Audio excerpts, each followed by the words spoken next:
but nobody's home to increase my understanding. My daily bread, that amazing. I'm talking about precepts, precept on precept, line upon line.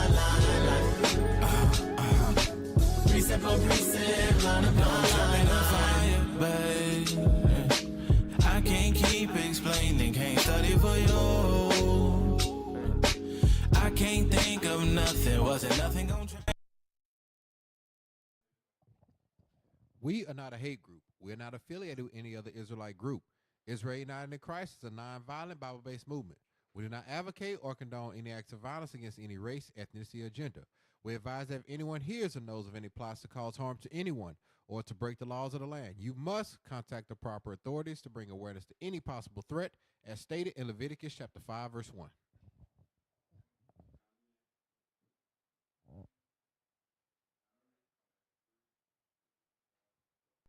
Hey, shalom, Israel. Shalom, shalom. Welcome to another edition of Precept Upon Precept, the late night show on Thursday. We are your hosts. I'm Captain Shem. Captain Matt.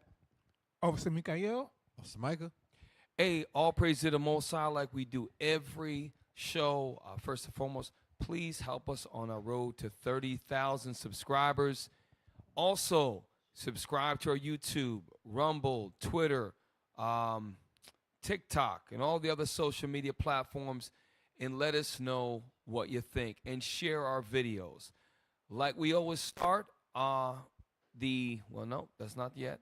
We'll go right to Officer Micah with the Watchman report. Take it away.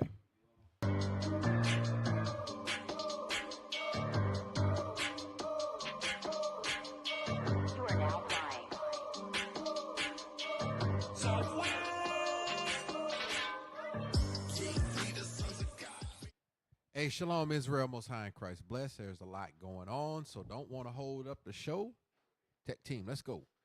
Israelis ready to fight with their fingernails, Netanyahu says in veiled Biden rebuff. So he said, look, you ain't giving us no weapons, we're going to fight with our fingernails. But you know they got plenty of weapons anyway. Next article. A 19-year-old called 911 in a crisis and ended up dead. For advocates, it's a call for a better way of policing. I mean, just don't pull your weapon when you go police. All right, next article.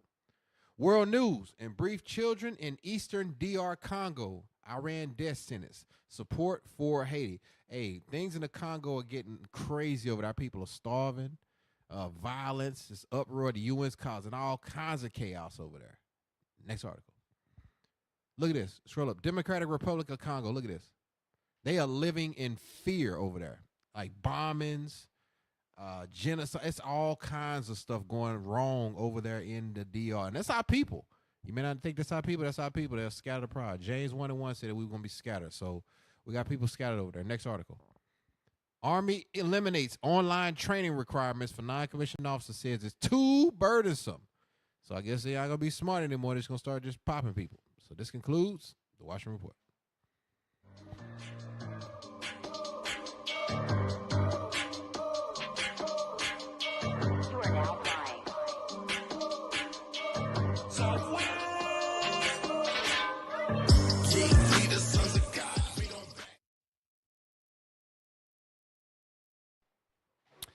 Hey, shalom, Israel. Welcome to another edition of Precept Upon Precept Late Night Show. We start the show after the Watchman Report. Go straight over to the thumbnail. Throw it up on the screen there. On our thumbnail, Officer Mikael and his AI has created this. So, as y'all see, the title is Babylon's Balloon About to Bust. So, in the thumbnail, we have Sleepy Joe, Jim Crow Joe, holding a balloon that looks like the American flag. In the background, you see an ICBM missile. That missile is indicating impending doom or destruction to Babylon. In the midst of that, you see dollars falling. You see a stock market crashing. There's all kind of chaos going on in the background because that is what's going on in Babylon. But if you're here in Babylon's bubble, you actually don't realize that's going on. But you're about to real soon when that balloon busts. All praise. Hey, last week, I want you to do me a favor. I want us to review the Federal Reserve. pull up the Federal Reserve. And last week we posted something that just came to me. Can you pull up the Federal Reserve in 1971 with regards to the Richard Nixon? Let me see if I can find it for you. It's right from last week. I got to review this. I didn't have it tonight. So basically, the Federal Reserve, brothers and sisters, is moved off about 53, 54 years ago off of gold as their standard. So now they can print money to no end, and then what they do is they can actually borrow on that money with there's no asset to secure it. That's the Federal Reserve, and that's what we're going to get into tonight. Pull up the Federal Reserve. Federal Reserve. It should be a quick definition because I want to review this quick definition. And I'm going to send you from last week the Petro to make it very easy for y'all. And then we'll jump into it. I have to do it. I should have given it to you. All right, so tonight's report content. There we go. Federal Reserve. Here we go. We got it up on the screen there. So we're going to just review it. Then we're going to look at the Petro TikTok video. Then we're going to get into the show. All right. A little dry, but we got to go there. The Federal Reserve, or the FED, or the Fed, is the central bank of the United States. It was established in 1913 to provide the country with a more stable, flexible, and safe monetary and financial system. That was right before World War I started. Okay, the Federal Reserve started in 1913. And back then, they had a standard that they had the dollar was attached to or backed up by. Read on. The Fed has 5 main functions that promote the stability of the U.S. financial system and the health of the U.S. economy.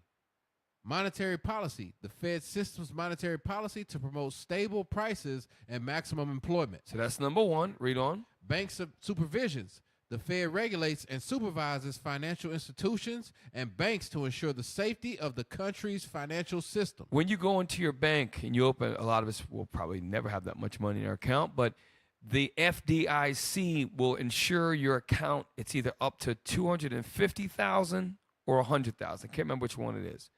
You can pull it up. It'll tell you right on your banking sheet. That's what, to protect your money. Okay, go back to number 3. Interest rate setting.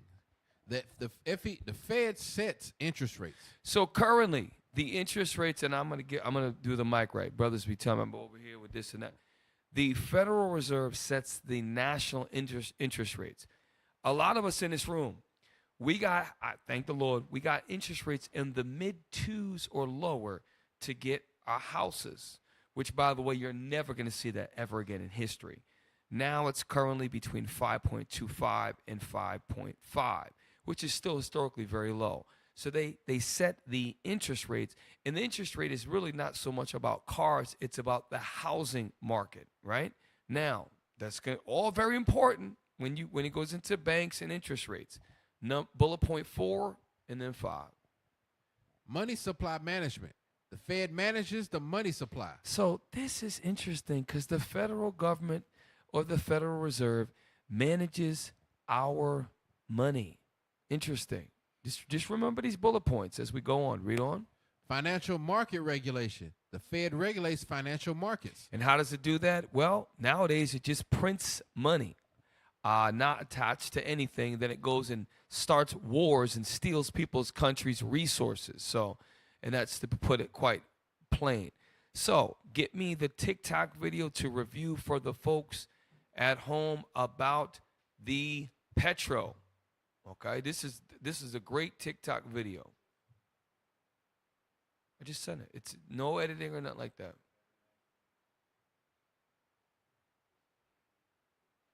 I did throw him a curveball, but it's not that far.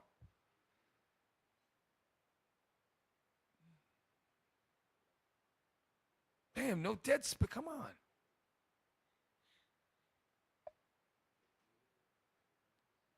All right, we're gonna move on. It's not that, it's just a TikTok video, bro. Okay. You know August 1971, President Richard Nixon announced the Nixon Shock, a series of economic measures that included suspending the US dollar's convertibility into gold.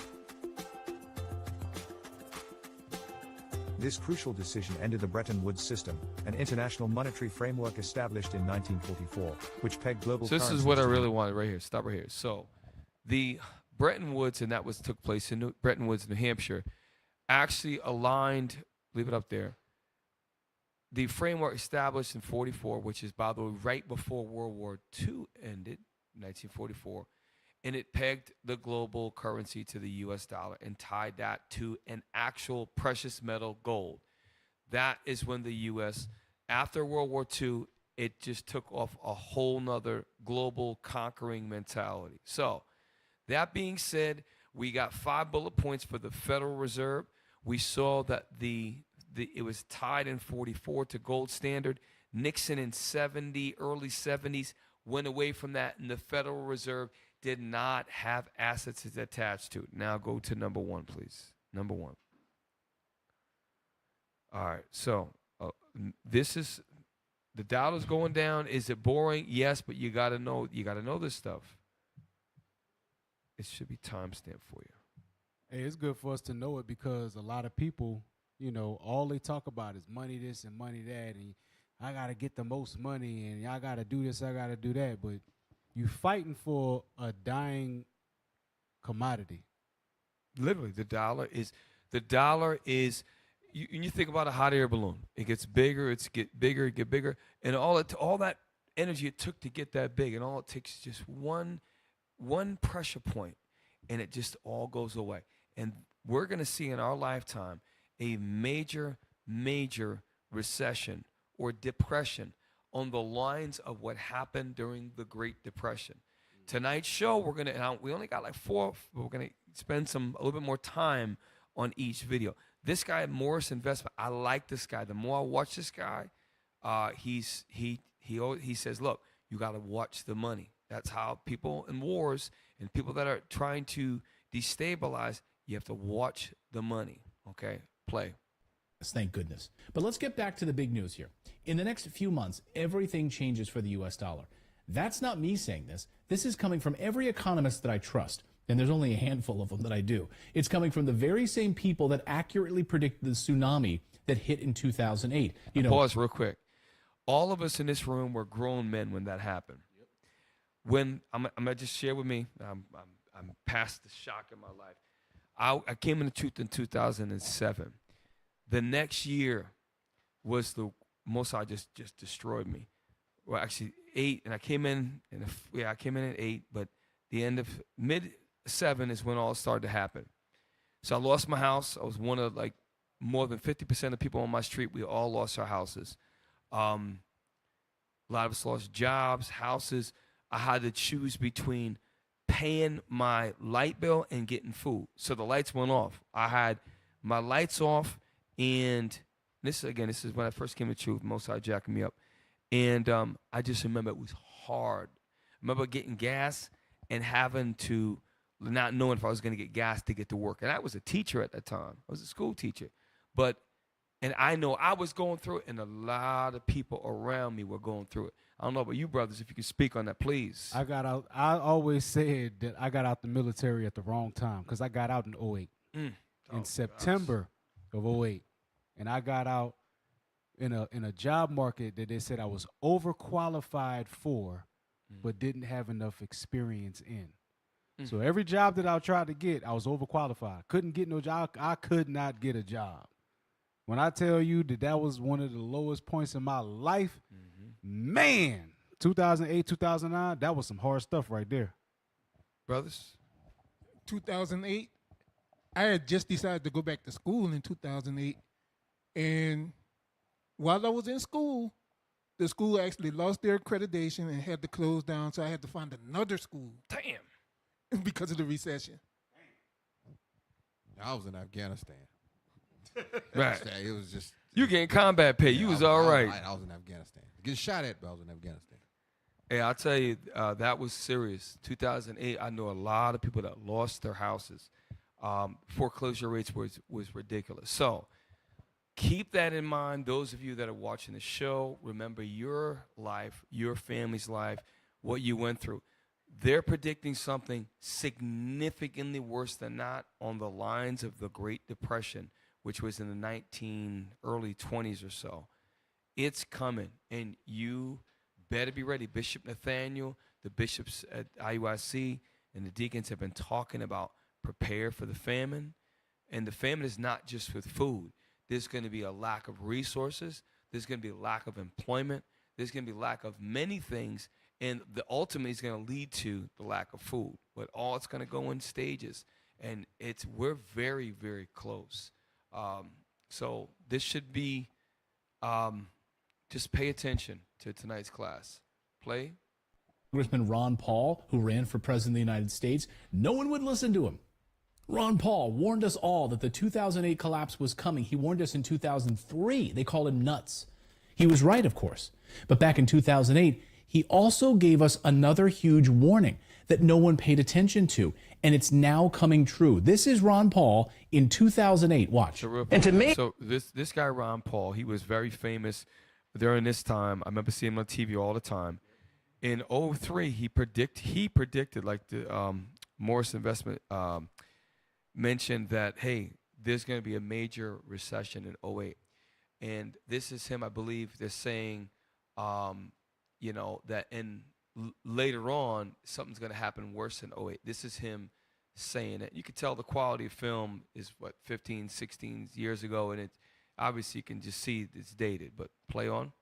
Amazing thing right now is not only has the financial system collapsed, which is very, very bad and very dangerous, I believe that what we're moving toward now is the collapse of the dollar. And the collapse of a dollar, because it's the international reserve currency, I think is going to be much worse than what we have already witnessed. Yeah, Ron Paul warning all of us that a U.S. dollar collapse is inevitable. And now we have breaking news that we just learned about this weekend from Russia and China. We now know, without a shadow of a doubt, that the Brics nations are officially ending their ties to the United States dollar as a reserve currency. According to multiple sources close to the Brics planners, it will officially happen in October. So pause real quick. So some of you may have not watched and tracked what's going on. We have tracked the last 3 years here. Brics nations consisted of, real quick, Brazil, Russia, India, China, and South Africa. They recently acquired the following: Ethiopia, the United Arab Emirates, Iran, Saudi Arabia, and what's the other, Argentina? Yeah, Argentina. Yes. Yeah, there you go. So, and by the way, there are so many other nations right now that have applied, and good job, tech team, and that are in the process of getting accepted.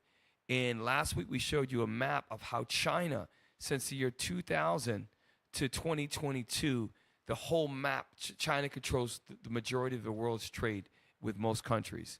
So Brics is now going to officially move off of the U.S. dollar. This is huge. It's not being talked about in the regular white mainstream media. And it's happening this year in Russia. And these countries, by the way, when you look at the map, Russia is by far the largest country. It has the most nuclear weapons. It's beating the hell out of the Ukraine. It's threatening nuclear war, okay? China is the most powerful trading country in all of the world. India has the most people in the world, and they have a huge, by the way, right now, later on the show, I'm just going to give you India right now. Europe is literally buying 40% of India's oil. Because what India is doing is buying from Russia, and then Europe is coming around and buying from India.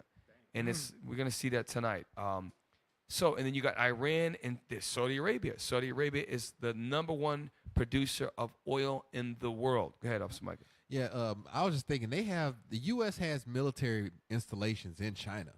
They have something called a money exchange. Like you have to have certain type of currency. So how they gonna go? How's that gonna work out for the guy who wants to go off base? You know, he get his little weekend pass. He gonna go out there and try, hey man, here I got $20. Now we don't take that here. Yeah. That's gonna be a shock because I don't think the guy at the lowest level they feeling it yet. Right. What I want to know is how is China moving away from the U.S. dollar going to affect the fact that China has brought a lot of the U.S.'s debt? How is that going to affect things? So I'm telling you, they've been in the last 4 years, China has been dumping U.S. debt. In Japan now, I don't know if we talked about last week, Japan, the yen is it the yen? Yeah, the yen is going down significantly. Go back to that map. That was good. So this is something that, again, so this is about a 38-year span. So from 80, the U.S. is in blue. We meaning the U.S., okay, ran basically the whole free world, right? It was about 13 years or 12 years after Vietnam. In 2018, and by the way, it's much more than that because right now in 2024, that's expanded even more. But you can see it's red, okay? And it's phenomenal what China is able to do. So what happens when the biggest producer in the world doesn't trade in your currency? It's going to be a problem. How you going to get supplies, electronics, how your company's going to survive? Like, China is a big producer. Remember, they was going after Trump, and not that we are Trump supporters, we are not Trump supporters, we don't give a damn about politics, but Trump was like, I want to keep everything American made. Yep. We need to cut China out the deal. We need to do it here. We need to be the producers. They called this dude crazy. Yep. And now, look where everything is going to. The biggest producer in the world no longer wants to deal in your currency. This is, wait till you see this guy, Clayton Morris, and he's about to drop some stuff. I think they're really limiting his YouTube views because he's dropping some knowledge here. Play on. We got about 4 minutes to 5 minutes. Summit meeting where they will make that declaration. Now, they could do a soft declaration ahead of time. We don't know. But according to sources close to Brics, they will also announce their new currency at the time. Just let that sink in for a moment, guys. Wait. Can you go back a little bit? They missed it, Cap. They missed that. I need you to go back just a little bit. Reserve currency. According to multiple sources close to the Brics planners, it will officially happen in October at their summit meeting, where they will make that declaration. Now, they could do a soft declaration ahead of time. We don't know. But according to sources close... Stop. Ethiopia, Egypt, and lo and behold, Iran. If you could, please, can you just move the disclaimer real quick so that people can see? Iran, Ethiopia, Egypt, and Iran formally joined Brics. That means paperwork was signed. They are officially a part of Brics.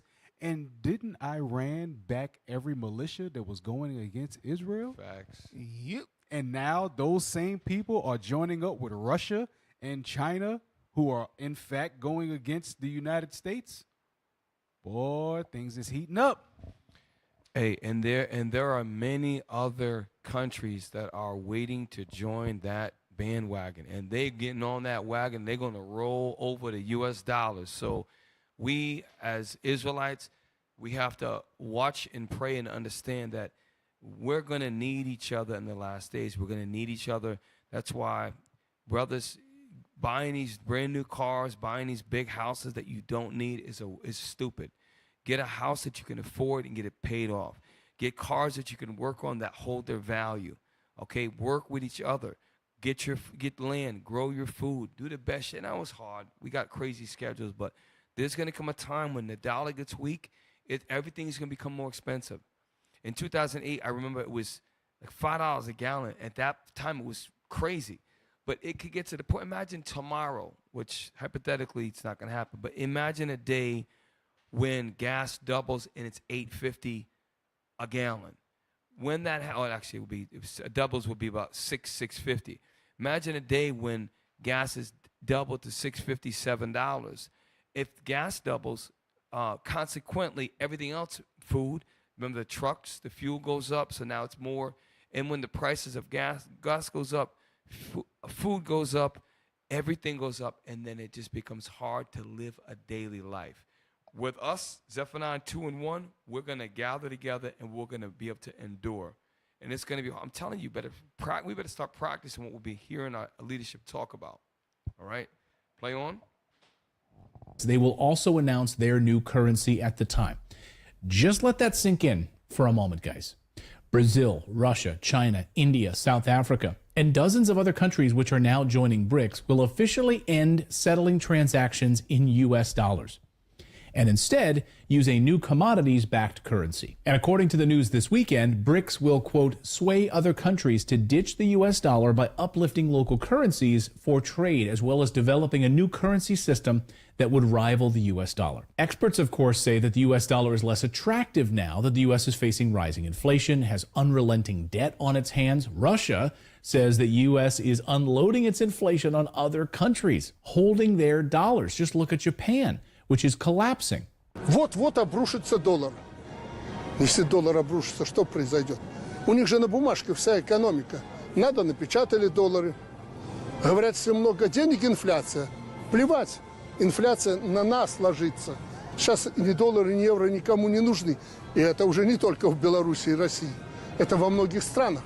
And then this weekend... Go back to a little bit, because he was speaking, I believe, from Belarus, which Belarus is Eastern Europe. Pull up the map of Eastern Europe. I told you to get, please. Eastern Europe, because Belarus, he just pull up the map, and then we'll go back, and I want you to see, because we might have thought he was Russian. He was speaking from Belarus.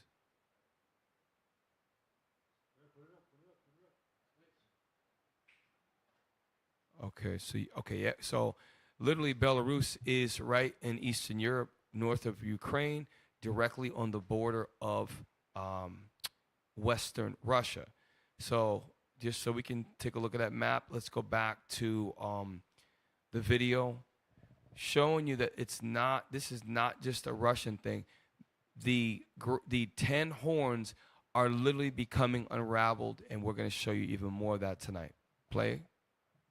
Говорят, если много денег, инфляция. Плевать, инфляция на нас ложится.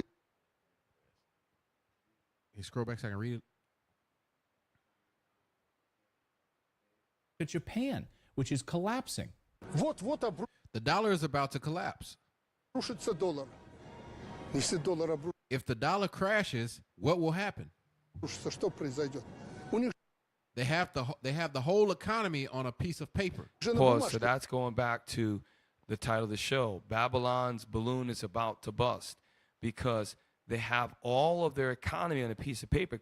And Nixon, the Nixon shock was he shocked the world. Well, not him, but he was the spearhead at that time by taking the dollar off of the gold that was established in 44, I believe it was. It makes no sense. And now this guy is a white man, not in Russia. He's like, this is ridiculous. And you can tell that there's an event going on. There's a lot of heads of state. There's different flags here. I believe it's probably some political gathering. He's got the news reporters here. Play on. If they need, they print dollars. They say if there's a lot of money, then it's inflation. But they spit on it. The inflation falls on us. Now no one wants the dollar nor the euros. And once the euros are assigned to that by other countries, that is when NATO is going to be destroyed. And that's when these countries are going to turn on Babylon. And it started right now, because this wasn't happening when the EU's first formed. They were all together, okay? And they bought more from the U.S. Now the division starts. Well, watch what he's about to say. And this is not only in Belarus and Russia, it's in many countries. So not only in Belarus and in Russia, it is in many countries. And when he says many countries, he's talking about white, first-rate European countries. And we did shows in 2021, 22, when right before the Ukraine war started, they were protesting in the streets of Europe before the farming strikes took place about NATO gotta go. In all these cities in Spain, hundreds of thousands of people, they did not agree with NATO's policies. And they're putting pressure on the politicians to what? To take them out of it. When the war started and the Russian commodities became inaccessible, what happened? After they blew the Nord Stream pipeline, price of food went through the roof. Now, this last year, farmers are literally striking with tractors. We did a whole 3-4 shows on that. This is where we're at right now, y'all. Right now. What's Michael? Yes, sir. Hey, can y'all pull up the definition of ally? ALLY, and just write definition behind it real quick. Because what they doing and what a lot of people ain't paying attention to, they saying, hey, the dollar is going in the toilet. So what are they doing? You got an ALLY definition, ally. In the last one, because you got it. There we go. We'll be quick. I just want to go down. I'll read it. I got it. I'll read it. Ally, a group of nations taking military action together. In particular, the countries that fought with the U.S. in World War I and World War II. A personal organization that actively supports the rights or a minority or marginalized group with being a member of it. So what they doing is they coming together based upon like, hey, look, the dollar's going into the crap. So ally comes with, they going to have armies with them. They know that they can trade the commodities amongst each other. So what they doing is they forming allies. They're forming a team. They picking a team that they want right now. And they getting their money right. And every team has to have a central focus. China is the economic, remember the bank for Brics is going to be in China. We covered that. And who has the stronger military? Russia has a fierce military. We covered that last week. This was the last part. It says, combine or unite a resource or commodity with another for mutual benefit. That's what I was looking for. That's perfect. That's perfect. And these folks understand that. Here you have Belarus, which borders the Russian right on the border. And because the EU is being led, or NATO is being led by the United States, which is all the way across the Atlantic Ocean, dictating policy that Belarus can't trade with their neighbors. That's on the think about how arrogant, even for other white folks, they're like, this is ridiculous. And that's why the people of these countries, particularly Eastern Europe, to include Central Europe with Germany, and even all the way to Spain and Portugal, the people are feeling it. But the pressure is coming from the U.S. on the leaders of these European nations. And this is why Revelation 17, verse 16 and 17. Because this is what's going on. Where in order to hate someone, the dislike and the disdain for them has to build. And that's what's been happening for the last 3 to 4 years. Revelation chapter 17, verse 16.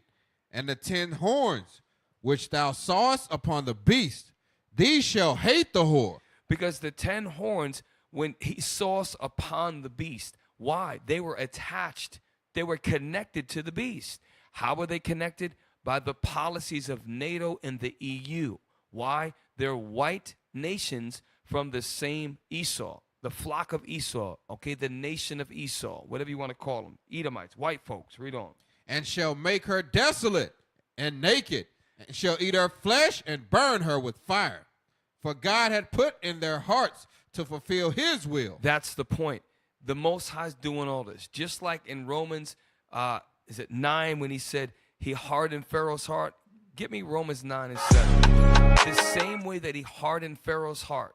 Even when his advisors like, yo, listen, we should just let these Hebrews go. They kept pushing it. The Lord is getting behind the minds of all these leaders to do this. Why? Because he's going to cause a war. He's going to cause this. She's going to cause the European countries to hate the United States of America. And we're literally seeing it right now. This guy, this Edomite in Belarus, he's not Russian. He's like, nah, the U.S. dollar is hollow. It's empty. He said the whole economy is attached to a piece of paper. And then they pass the buck, or they pass the inflation on to us. That's the division. Read on.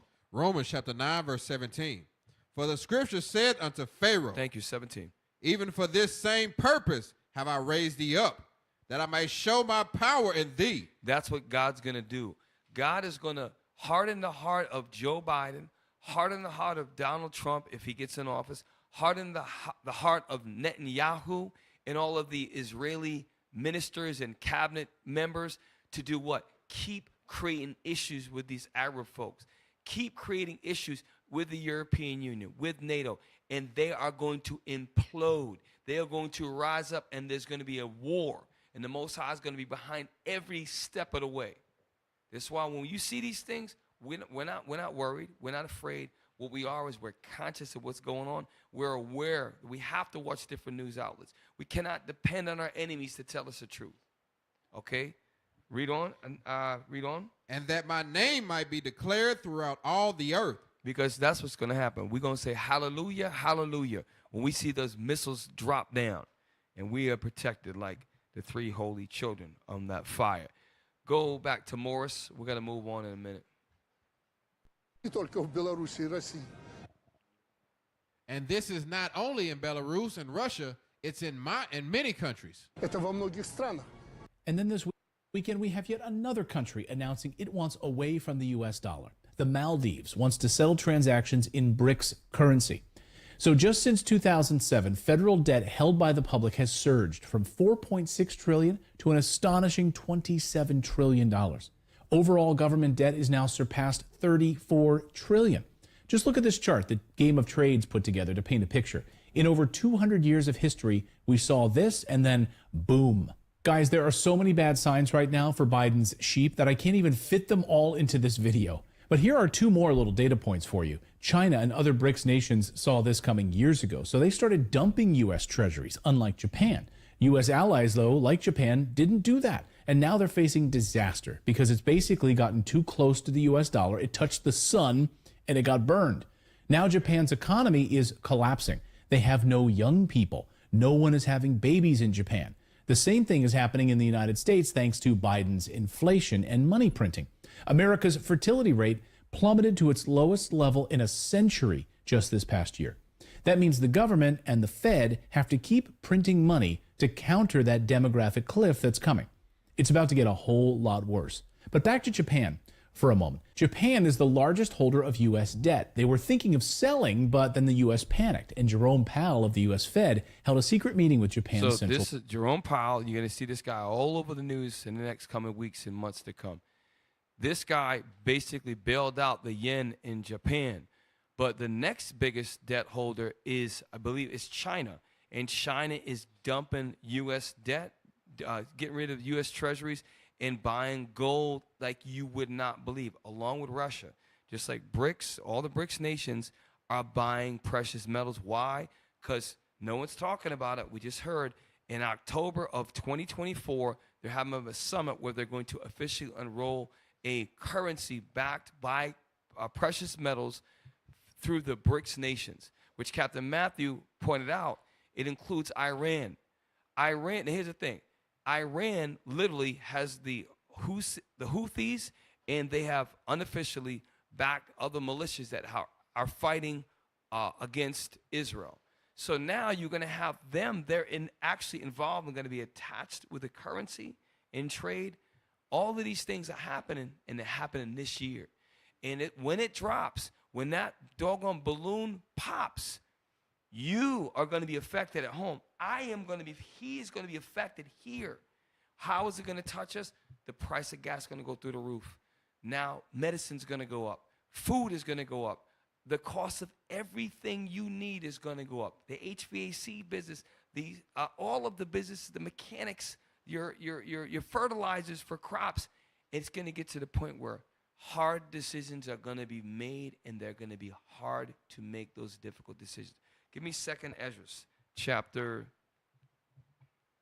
2nd Esdras. This is what's happening right now. Things are cheap still. Give me 16, verse 21. The book of 2nd Esdras, chapter 16 and verse 21. Behold, victuals shall be so good cheap upon earth. Right, because now everything is cheap. Gas was, sometimes it's in the upper twos where we live at, and things are cheap. But all of that is about to come to an end.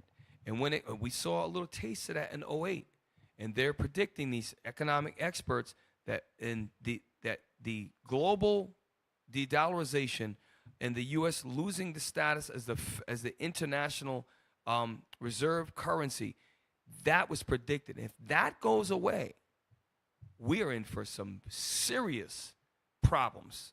And this is not being talked about at all. It's literally not being talked about. Read on.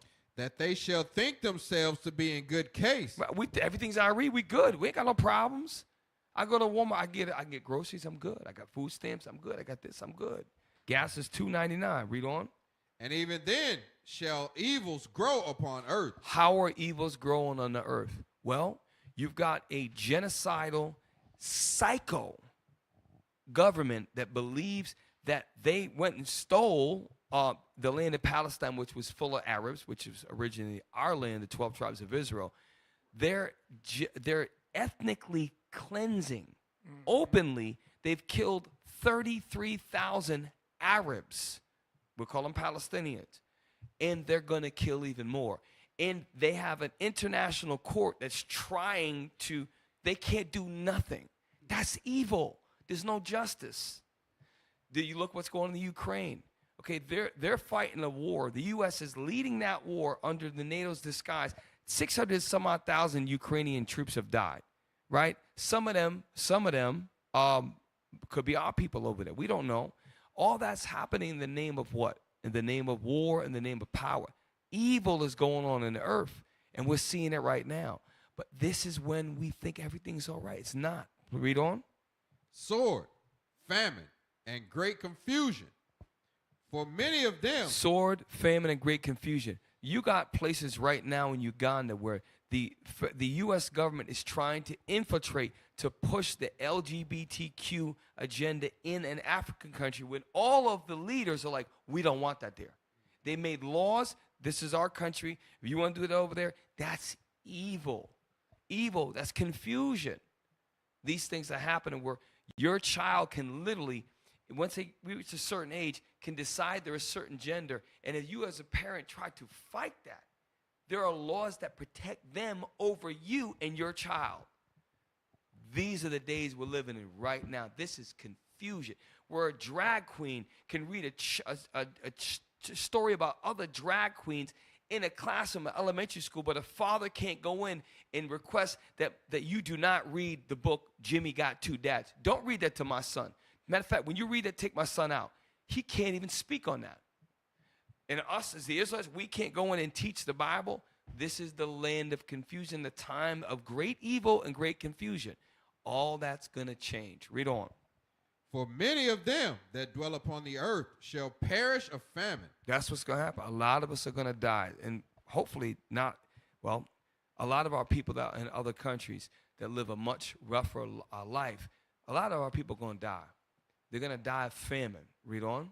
And the other, that escape the hunger, shall the sword destroy. Right, and there's going to be more and more wars, more destruction, and this is going to happen, and we're going to see it in our lifetime. So don't, just get your minds ready, because we're showing you these things that investors are saying, this is going to happen. The writing's on the wall, okay? Writing's on the wall. We got to see shout out to Captain Mattathias. The writing is on the wall. We got to see these things. I'll go back. We're almost done. To make a secret deal. We'll prop up your yen if you don't sell off our dollar. Now that plan has collapsed. We've seen a reversal as the yen has began to collapse again to almost 156 yen per dollar. This spells disaster for Japan and the U.S. potentially, as Japan is the largest holder of U.S. treasuries. Guys, the U.S. dollar is a Ponzi scheme because they just keep printing more money, just like Bernie Madoff. A Ponzi scheme only works until people want their money back or they want out of the deal. So watch this. This is heavy. So this is a white guy about to go in the bank, and he's being told something. So y'all put it to the test. Those of you who you had some money, maybe you got some thousands of dollars in the bank, but go to the bank and just try to withdraw $4,000 or $5,000. You could take it out and just put it right back in the next day. Watch how some banks are making you do extra paperwork or saying you cannot take that much out in a day. It's your money. Watch, this is a real video of what he's about to show that's happening. If it's happening to one person in one state, It's happening all over the country. And a lot of you don't realize it because you don't go to take a lot of your money out. You leave it in there, you take a little bit out, you use your debit card, and it's a digital transaction at Walmart, at Rouse's, at car mechanic place, whatever, at the Home Depot, whatever. Play. It all comes crashing down. Former Fed Chief Alan Greenspan explains how this scheme worked. Are U.S. Treasury bonds still safe to invest in? Very much so. I think this is not an issue of credit rating. The United States can pay any debt it has because we can always print money to do that. Again, it works until the music stops playing, until inflation hits, until Brics nations ditch your Ponzi scheme and build a new currency on gold and oil. That's what just happened. The other big part of this is the collapse of Western banks. One bank per month is now collapsing. Go right now and try to get some money out of your local bank to make a purchase. Like you want to buy a used car, you need a few $1,000s out of your account. Chances are you'll be told that the money isn't there, or you cannot withdraw your money at this time, come back in 8 days. Why? Because they don't have it. Like this guy who started filming on his iPhone when he went into his local branch. He needed cash out of his account to buy a used car. He needed a few $1,000s to make the purchase. He was told no. What is this? It's my money. I'm allowed to withdraw from my own bank account. Yeah, so You said that what's the maximum limit you can give a withdrawal to a customer? It's $3,000 on the day. You've already mentioned that multiple times. Yeah, not today. Why not today? Today I would need the extra or we're getting invoice. But why you need proof of what it is? Why is that? And why is that? It's his money. They don't have it. Godfrey Bloom, author and fund manager, says go out right now, get your money out of these banks. These banks are insolvent, and we are facing. Quick. Now, disclaimer: we're not IUIC because we're on the IUIC platform. We're not trying to tell you to run out and doggone get your money. It's okay. It's fine. Get your money out of the bank.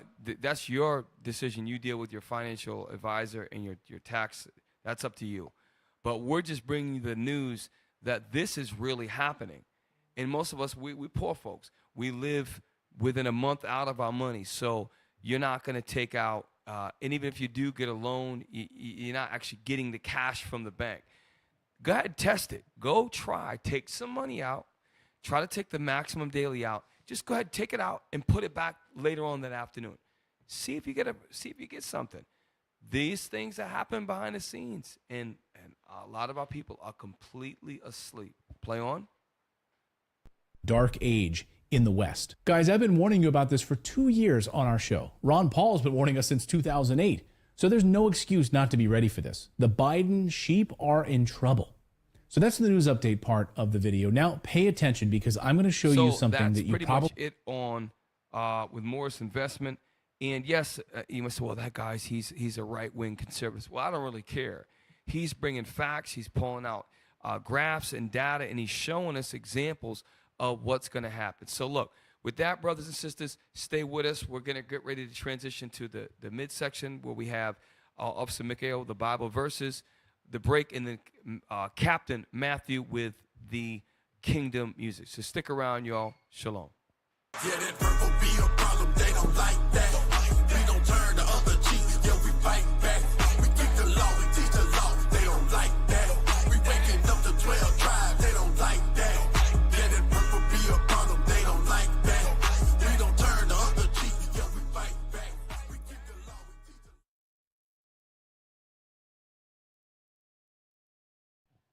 Hey, Shalom Israel, Most High in Christ blessed. It's your brother, Officer Mikhail, and this is the Bible verses. Did God call the black man to go to Japan to impregnate the Japanese woman? Play the video, because this is actually right on point. Play the video. Man, a nigga's prayers have been answered. It's like the Most High is call upon us and giving us this holy mission that we need to fulfill. Japan, the land of the rising sun, needs black men. They need black men to plant our seeds, to spread their garden, because they have no plants out there to photosynthesize in the land of the rising sun. Damn. Well, it looks like I gotta go to Japan and save a country. God damn. So Did the Most High God call the black man to go to the land of the rising sun to impregnate these Japanese women? Because y'all just saw it just came up on the show that they're not having kids in Japan. So did God call the black man? Let's see. Give me Tobit chapter 4 and verse 12. Let's see. Let's see if God called the black man.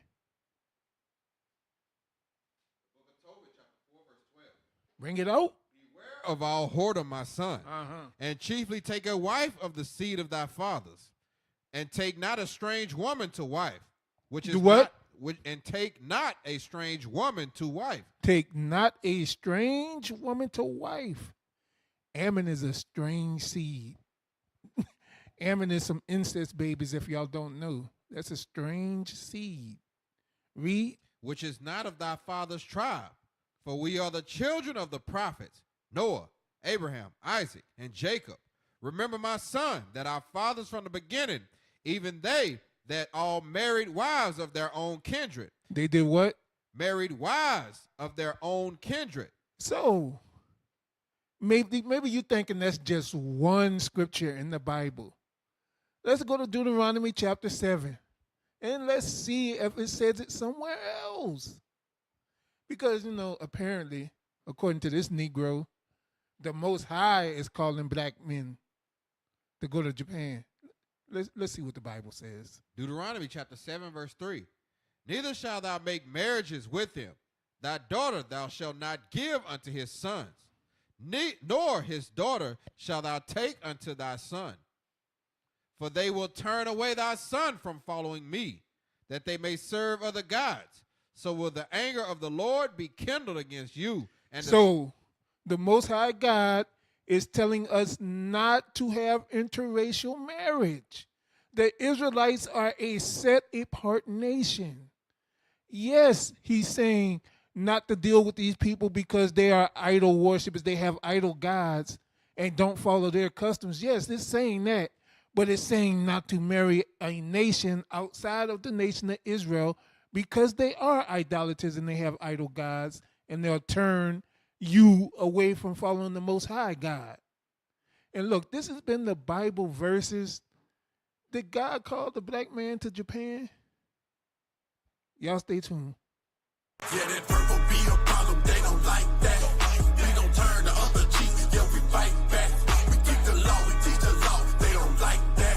We waking up the 12 tribes, they don't like that. Yeah, that purple be a problem, they don't like that. We don't turn the other cheek, yeah, we fight. Hey, Israel, go ahead, take your phones out, scan the QR code, answer the 5 brief questions. Let us know how we doing. Let us know how the broadcasting technology team is doing. Take the time, scan it right now. This is how you get your voice heard. This is how you make the show better. Scan the QR code. Let's get it done.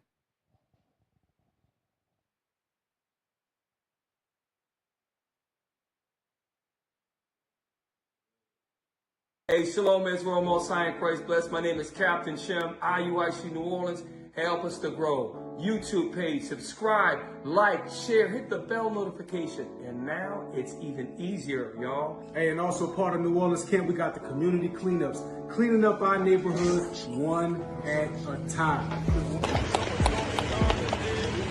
What y'all waiting for? Subscribe. What are you waiting for? Subscribe! Have a good vibe.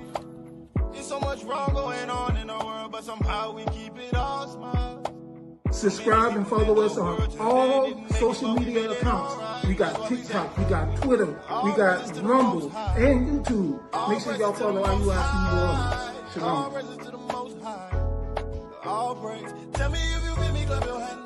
Hey, also, we got flyer missions every day and also camp videos. Check us out, IUIC New Orleans. So remember, go to our YouTube page, subscribe, like, share, and don't forget the QR code. When the QR code comes out, don't forget to take your phone out. 5, 4, 3, 2, 1. Why isn't it done? Shalom, Israel. Good drink, ain't I get just to have a good time. That's what we say. All praises to the Most High. Te voy a enseñar como sabemos, the Bible talk about being saved. This only happened to who? To the so-called Negroes, Hispanics, and the Native American Indian. That's history. Who is he the God of? Who is he the God of? God is the God of the Israelites. A entrar. Y fuérzalos a entrar, ¿ok? Fuérzalos con la palabra de Dios, con el entendimiento que nosotros somos un pueblo perdido, ¿ok? Llamándonos colombianos o puertorriqueños o cualquier...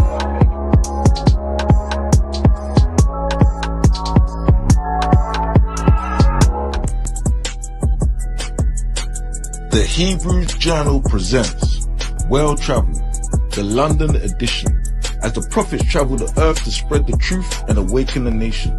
Join us here in London as we enjoy a conversation with the captain, discover the Windrush generation, fresh new recipes and food vibes. Like comics, Great Kingdom Comics awaits you. Come, join us in the exclusive edition of the Hebrews Journal. Reach out to your camp leader and see how you can get yourself a copy today. Shalom.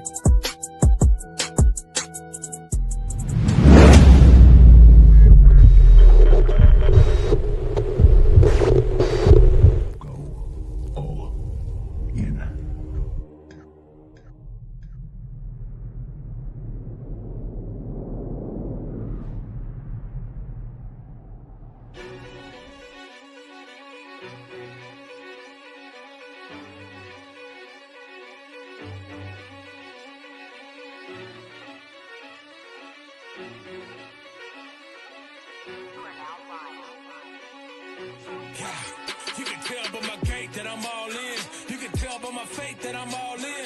Front line with the truth, I'ma fall in. Even if it's a dead end, going all in. You can tell by the things I'm involved in. I can lose it all for my calling. If I die for the truth, it's a win-win. And going to the end, going all in. Going all in. Going in, going all in. Going all in.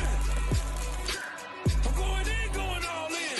You can tell by the things I'm involved in. I can lose it all for my calling. If I die for the truth, it's a win-win. And going to the end, going all in. Going all in.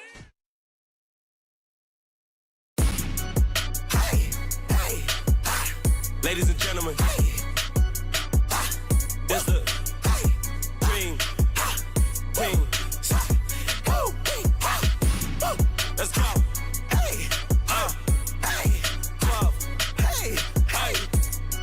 12 up. Sit down.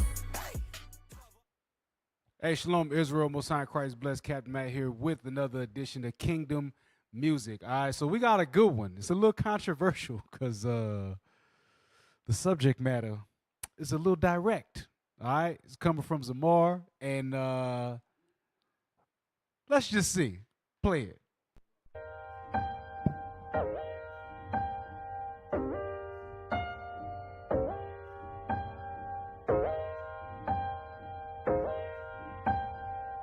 You are now flying. You being extra, extra. Front page, big font, big face. No case, fake news, fake shows. Yeah, you hold no truth. And quit making videos in 4K. I watch every word I say, but you ain't me. The most I carry judgments for your wordplay. On you, I keep my fucking mouth closed. If I were you, don't open doors you can't close. I tell the truth.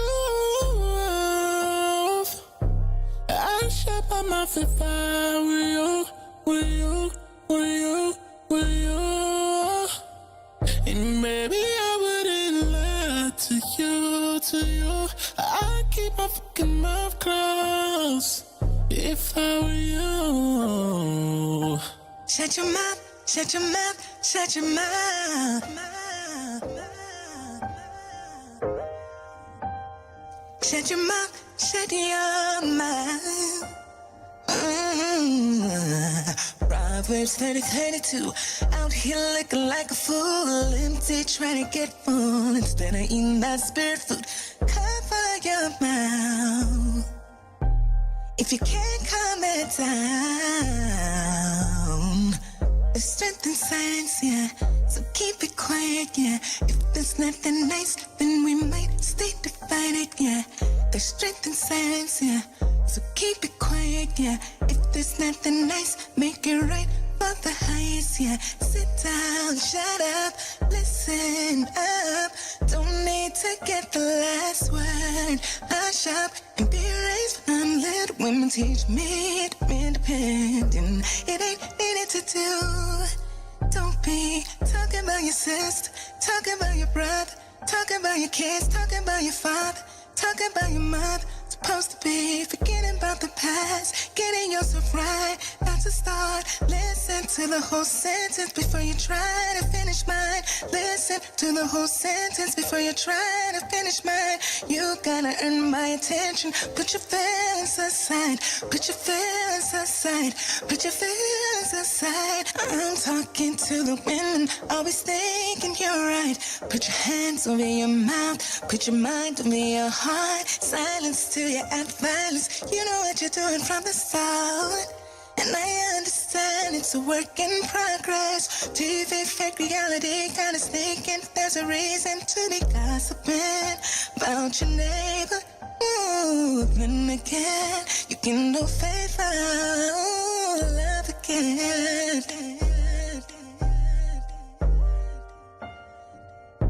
I keep my fucking mouth closed. If I were you, don't open doors you can't close. Until the truth, I'd shut my mouth if I were you, were you, were you, were you. And maybe I wouldn't lie to you. I keep my fucking mouth closed. If I were you.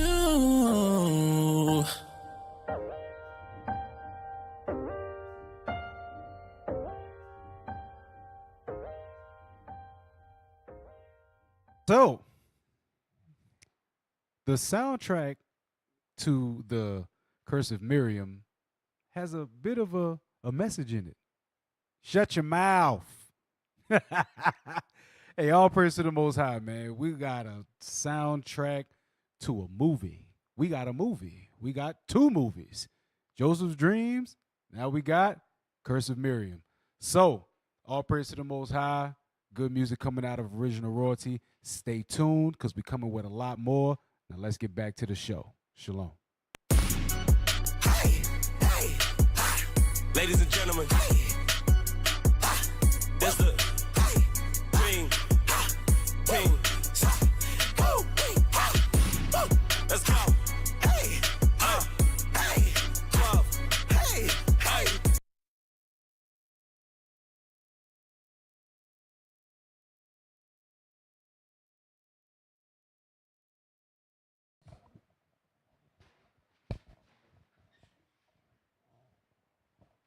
Hey, Shalom, Israel. Welcome back to Precept Upon Precept, your Thursday late show.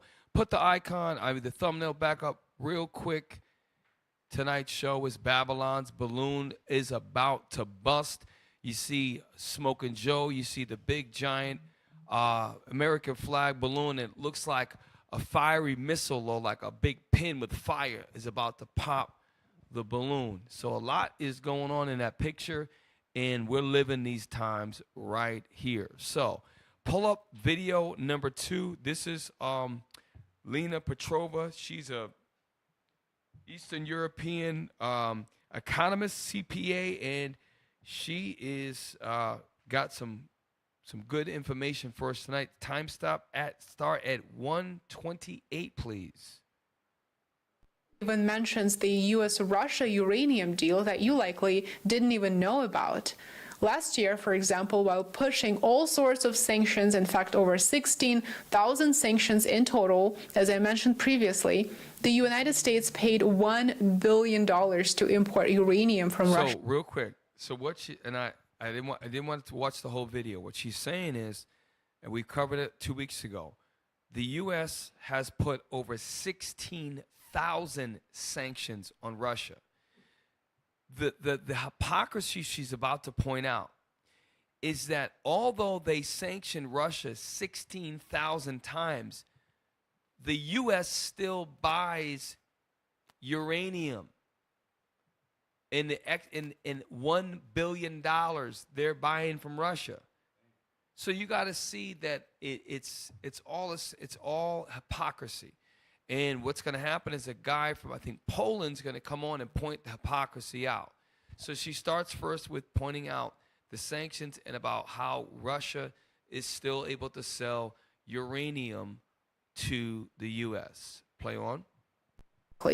And while there's absolutely nothing wrong with continuing to do business, we should continue to do business with other countries and support free market. In fact, allowing trade ties to disintegrate completely would be an extremely high cost to pay and would be disastrous to all those countries that do not produce vital resources for their own consumption. For example, many European countries, but the general rhetoric is very, very deceiving.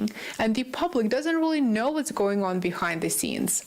Sciarto pointed out that Western countries are effectively circumventing economic sanctions that they themselves put in place. The foreign minister also mentioned that before the war, the share of Russian oil in India was below 1%, so it was practically non-existent. So she's very monotone. She keeps talking on and on, but she's basically saying that before the war with Ukraine, Europe bought less than 1% of all their oil from India. Something happens, and now there's another white man that's going to come on later on who is a leader of it's either Hungary or Poland. I think it's Hungary, and he's going to call out the other European and U.S. hypocrisy. And this is a part of the Ten Horns hating them because there's already dissension amongst these European countries. So watch this. Play on. It is very close to 40%. You likely don't care how much oil India imports, but here's the catch. Here's why you should care. Before the war, Europe did not buy Indian oil. Right now, Europe is the #1 buyer of Indian oil. Why? Well, because India is reselling the oil that it buys from Russia. And since Sciarto says Hungary is not one of those European countries. So pause. So I think he's the foreign relations minister from Hungary. Now, Hungary, pull up the map of Eastern Europe. Why is it important? Hungary is part of the EU, but it is I believe we're going to pull a map. It's in close proximity to Russia. I could be mistaken. I believe it is. Can we pull that? Let the people at home see that. So if you look at Poland, right below Slovakia is Hungary, which is right next. It actually borders the western border of Ukraine. So Hungary is more, it is Eastern Europe. You've got Croatia, you've got Austria. Okay, that's where Schwarzenegger's from. Slovakia, Poland's above there. That's Eastern Europe. So that's part of the EU. Well, this guy, what he's about to say is to drop a bomb on his white compatriots. And if he's saying that out loud, what do you think some of these other leaders are thinking? Remember, when you circle France real quick, I understand, if you haven't been watching this show, a lot of stuff I'm saying is going to go over your head. The president of France was denied entry into Brics. He was shut down by by the EU and NATO. Also, France did a deal with China in the yen is Japan, whatever the Chinese currency is, the yuan. A lot of these countries are doing things that show us that the division is already started. So let's let this guy from Hungary speak on the hypocrisy of the U.S. and their allies, the NATO and EU. Buy oil from India, others in Europe are buying it. And the ones buying oil from India are the same exact countries that refuse to buy oil directly from Russia. So how does that make sense? Do you see how it works now, the level of hypocrisy? It goes without saying that Siarto is absolutely correct, and this is the pinnacle of hypocrisy, as cooperation with Russia is frowned upon for some countries, such as Hungary, for example. But those who have the ultimate power are willing and able to do what others are not allowed to do. Here's the video. It is only a couple of minutes long. Watch and leave me a comment below. Let me know what you think about the foreign minister's statement. Take a look. In areas which are not being banned by sanctions, we do cooperate. And based on our national interest, we would like to improve the cooperation. Let me give you 3 examples why I say that the whole European Union and the whole North Atlantic community is super hypocritical on that. There's a huge hypocrisy in this regard. Specifically on the sanctions? Yeah, and on this whole relationship with Russia. In 2014, we signed a contract with the Rosatom, which is the Russian nuclear energy company, to build a nuclear power plant for us, okay? I got to break this down. So he's talking fast. He says in 2014, they're working with Russia to build a nuclear power plant in Hungary, right? We saw it on the map. Watch what he's about to say about if you were to come here today to Hungary, what you would see. Listen to what he's saying. Preparation, everything is going on. Russians, okay? If I take you to the site tomorrow, you will see huge works going on. But you will see American, German, and French subcontractors working on the site, paid by the Russians to work there. Second point of mine. We have been... So you heard what he just said. He's like, Russians are paying American contractors to work on a nuclear facility in Hungary. So it's okay if the Russian. So that means that the U.S. is supporting Russia's by giving them economic resources so they can fight and kill Ukrainian soldiers. But so that they sanction everybody, but then they can do that. That's one example. This is a good, clean, white Hungarian that is speaking about the hypocrisy of the union that he's a part of. So again, this is where the division starts. The house of Esau is divided. Remember that. The house divided cannot stand. That's why later on McGregor's going to break it down. Play on. Constant pressure not to work together with the Russians on nuclear energy, not to buy nuclear fuel from the Russians. Who was the #1 supplier of uranium of the United States last year? Russia. Stop. So this is this week. When he said this year, he's talking about 2024. So the U.S. is buying $1 billion worth of uranium from Russia, but they put 16,000 sanctions on Russia. The U.S. does whatever they want. They're not held accountable. There is 100% hypocrisy. Go ahead, Cap. So they're going to buy weapons of war from their enemies that they want to go to war with. It's the land of confusion. It's confusion. You got to see, and this is why I spend a lot of my week looking for sources, and I listen to these 3-4 times, and it's a lot. It's dry. It's mundane. But it's amazing that the things that are very important for the world, they're not showing you not even a tenth of what you should be seeing. The European economy is collapsing. There is division, and it's all biblical. This is why y'all got to watch, research for yourselves. Like Al Jazeera English, Routers. This lady, and she's a white woman, but she's an Eastern European white woman. The guy, Clayton Morris. You got to listen to people that are going to give you different perspectives. Bishop Nathaniel's always told us that. Look at different sources. Look at Russian news. Look at East Indian news. Don't just rely on this country's news. Don't do that. Officer Mike? Yeah, Cap, to your point, what our people fail to realize is they always say, I'm getting the bag, I'm trying to secure the bag. But why are you not listening to the people who telling you what's going on with your so-called bag? They know what's going on with the bag. They always say, like, a good indicator of where your money is going. Look at what Esau's doing with theirs. A lot of times our people, they don't do that. They don't do it. Hell of a point. And this is why when that bubble bust and 2008 happens ×2, people are going to have a real run for. There was people in 2008. I remember people they were having to choose to buy food versus medicine. And it was tough. It was a tough year, tough years rather. Play on. United States spent more than $1 billion on Russian uranium last year. Third Now point. pause. Why would the U.S. need uranium? Why can't they get it here in the U.S.? Because 100% of the uranium that they get, or the bulk of they get 100% outside the United States. The bulk of that is from Russia. Why? Because uranium is used to make what? Weapons of war. It's absolutely amazing. White man is a hypocrite. Even the Russians. Russia, why would you sell the U.S. uranium, which helps you to enrich nuclear weapons, if they're your enemy?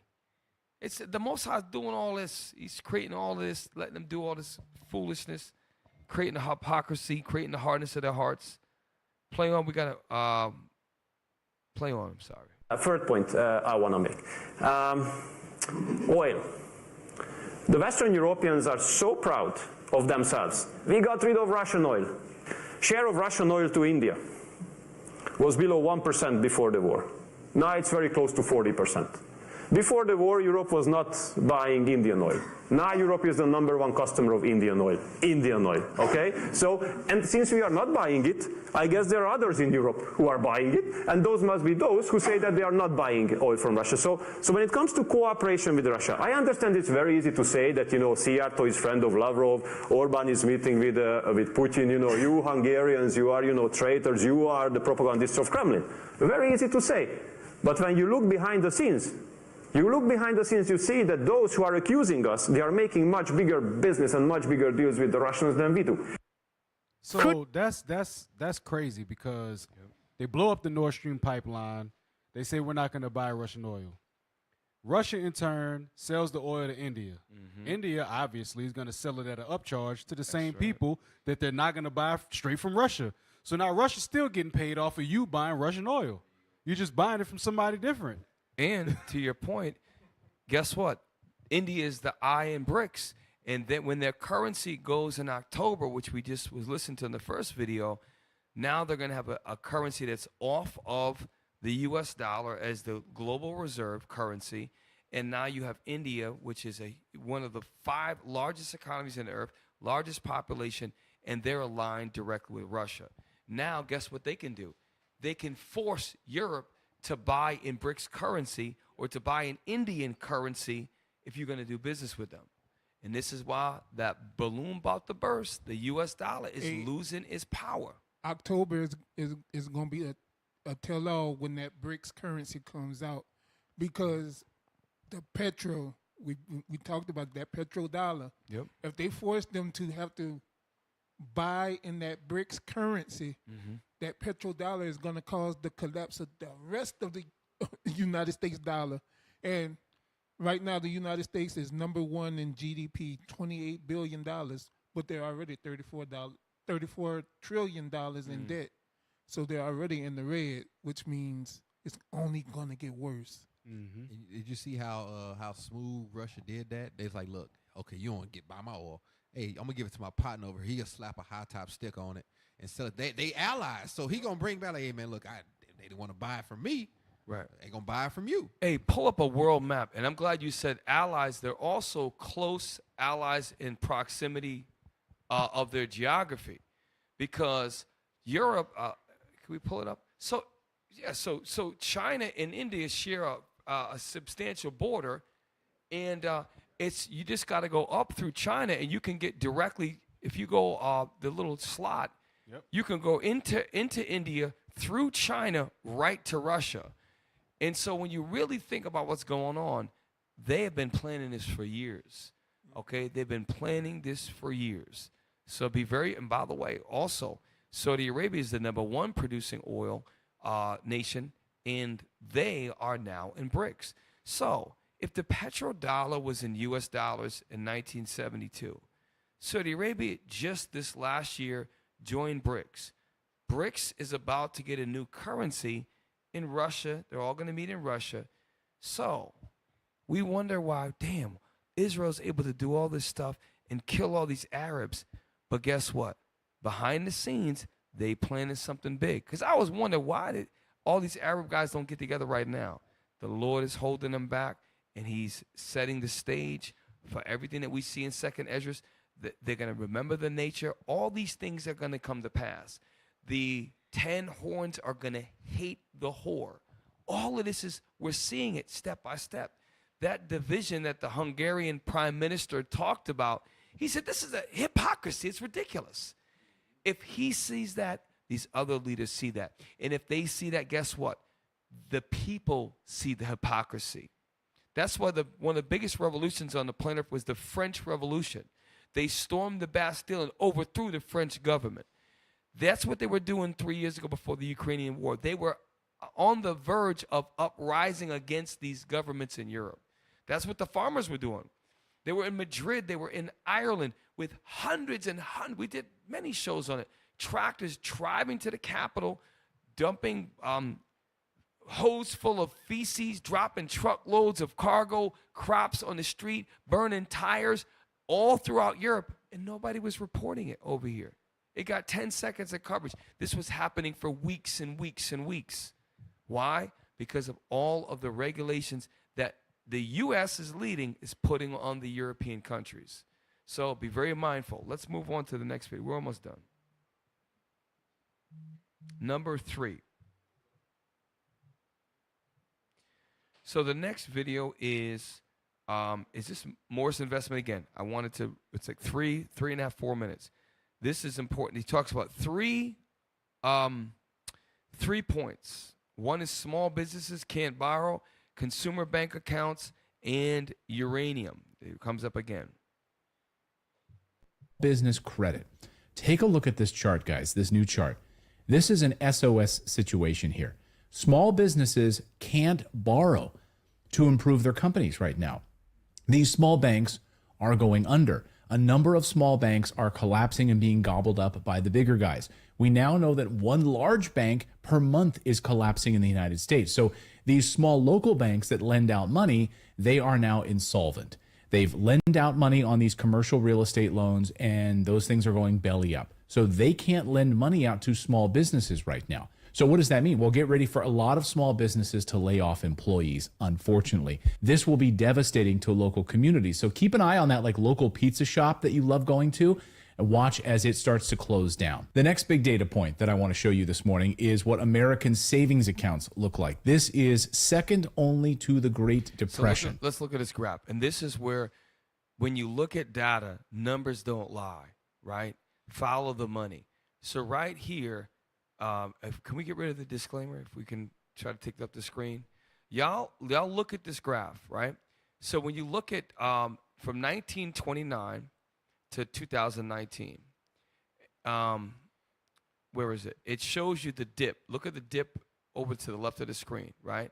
That was horrible. That, I believe it was the Great Depression, right? And then you see March 2024. Look how low it actually went. I think that drop was, well, there's another drop right, but that circle right there, this is one of the lowest times in history.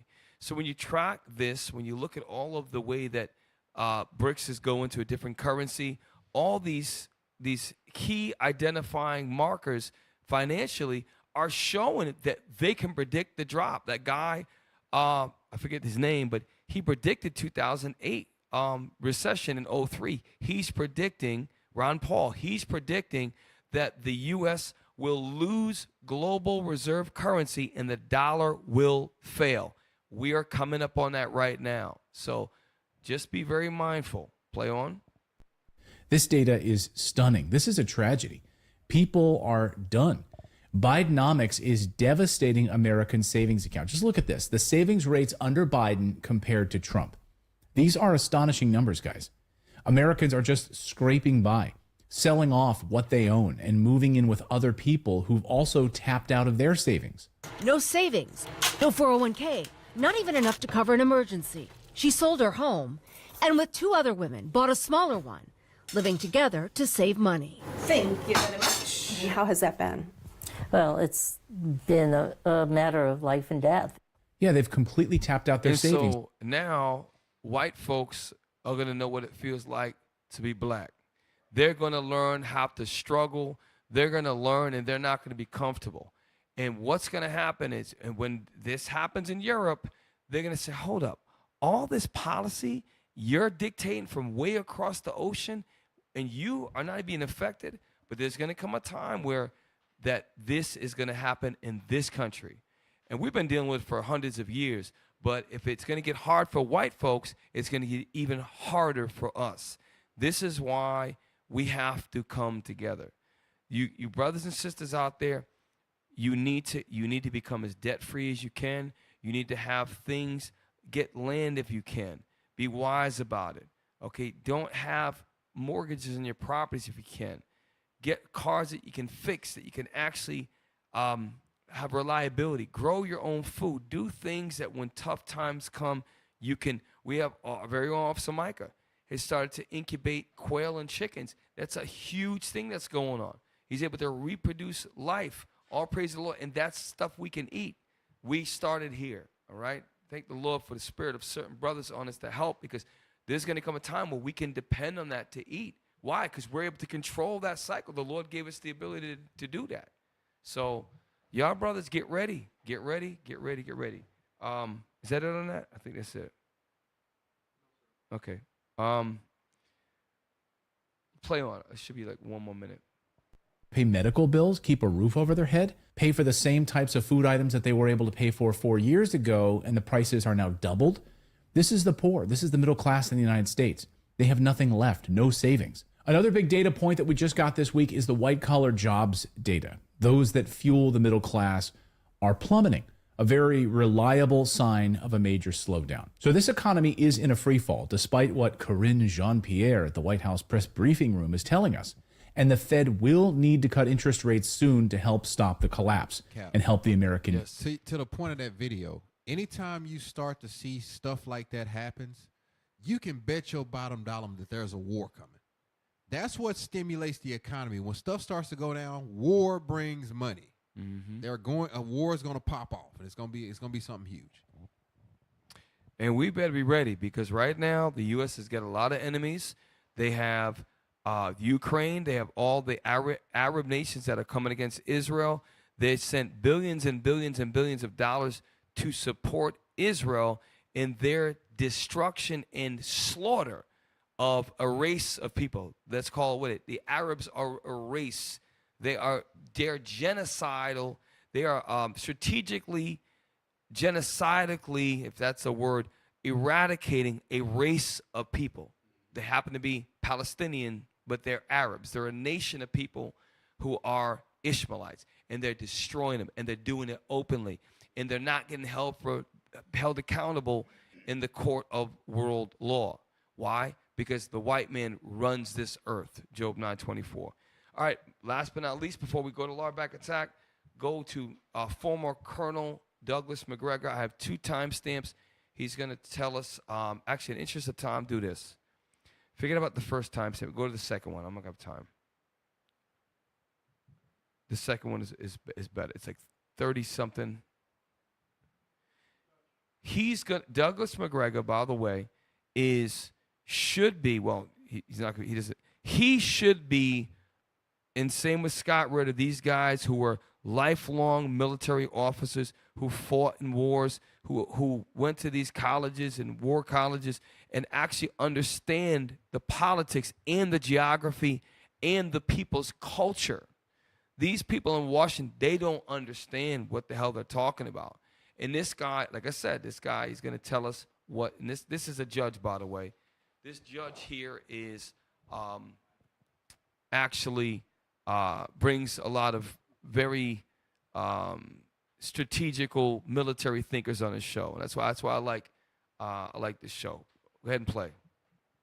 You and I have a close mutual friend in the House of Representatives who has received money from AIPAC, but since he voted against the Congress defining anti-Semitism and voted against the additional aid to Israel and Ukraine, he's been stripped from that, along with about 15 or 20 other Republicans.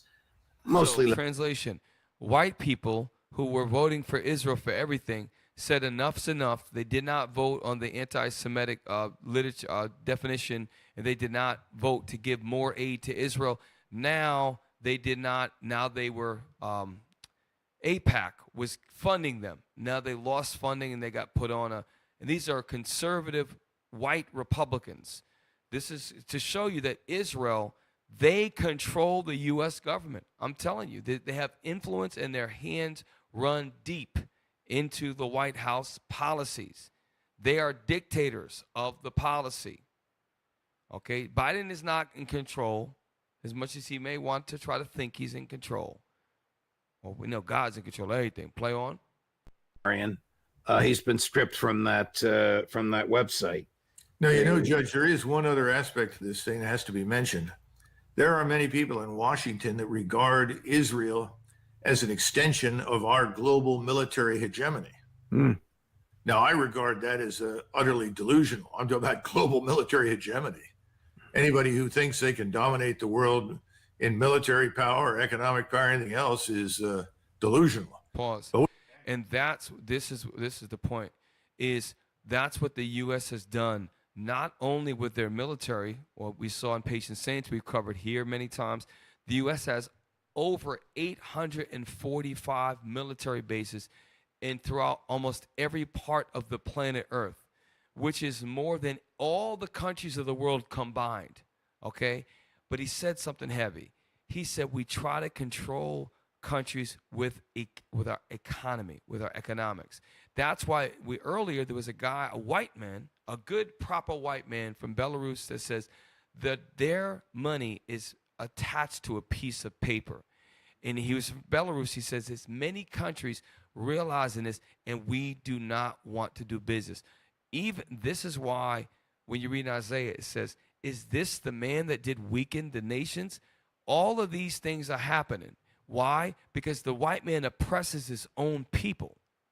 He oppresses his own people. And here's one of his own top guys. He's a full bird colonel, not a lieutenant, full bird colonel of the U.S. Army. He had a career. This is not a slouch. And if you listen to this guy, he's saying that it is ridiculous. He fought for this country. He believed in the values of this country. He said this country is completely 100% out of order. He's telling his own country. Play on.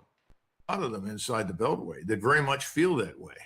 You know, historically, and I think this is something that Professor Mearsheimer has pointed out, we have almost from our inception as a country been the dominant power in our own hemisphere. And that was enough. But since the Second World War, we have been striving for this position of global hegemony. And a lot of people think that Israel is at least partially our instrument. I do not, nor do I think anybody beyond the borders of the United States is necessarily our instrument. But that's a popular view. And unfortunately, many of the people that think that way have the power to take money out of our pockets, called taxes, or borrow money in our name, called inflation, and send it over there. Now, remember, they're borrowing money.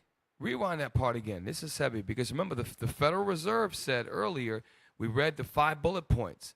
It is to protect the U.S. government and to protect interest rates and set interest rates and all these things. But play it again. Have the power to take money out of our pockets, called taxes, or borrow money in our name. Pause. They're going to borrow money in the name for America with nothing to back it up. You have a currency that you print money, which is not backed by precious metals or oil or any commodity, and then you're going to borrow on that. And this is why it is a big balloon full of hot, empty air that is going to bust soon. Y'all better get ready.